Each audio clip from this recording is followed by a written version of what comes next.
في كلامه المجيد وفرقانه الحميد أعوذ بالله من الشيطان الرجيم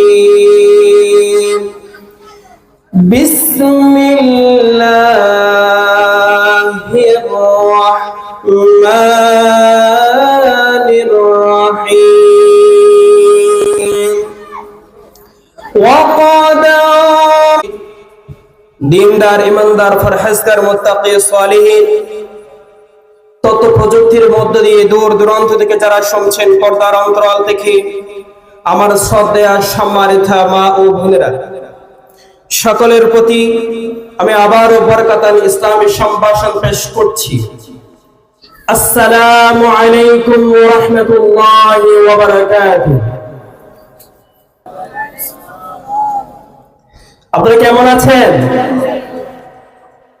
আলহামদুলিল্লাহ, যে আল্লাহ পাক রব্বুল আলামিন আমাদের প্রত্যেককে শারীরিক সুস্থতা দিয়ে মন ও মগজকে ঠিক রেখে এই সময়ে আলোচনায় আসার বসার তৌফিক তা'বুদু ইল্লা ইয়্যাহু ওয়া বিল ওয়ালিদাইনি ইহসানা।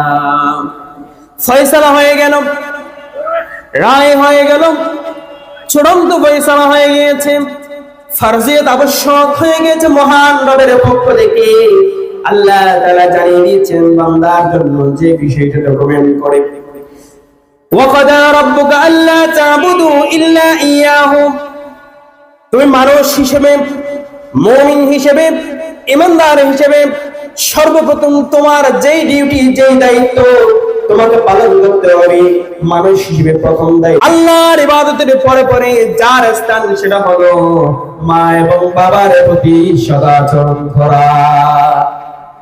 আজকে আমাদের গ্রামগঞ্জে সর্বদিকে যদি আমরা তাকাই, অধিকাংশ জায়গায় দেখা যায় যদিও তাকে ভালো মানুষ, ভালো ছেলে সব জায়গায় পরিচয় পায়, কিন্তু তার বাড়িতে গিয়ে মায়ের সাথে বাবার সাথে ইল্লা মাশাআল্লাহ কয়জন আছে এরকম মায়ের সাথে বাবার সাথে সদাচরণ করে না, কণ্ঠ বড় করে কথা বলে, উঁচু কণ্ঠে কথা বলে, কর্কশ ভাষায় কথা বলে, মাকে কষ্ট দেয়, বাবাকে কষ্ট দেয়। অথচ আল্লাহ পাক রব্বুল আলামিন এই বিষয়গুলো স্পষ্টভাবে জানিয়ে দিচ্ছেন,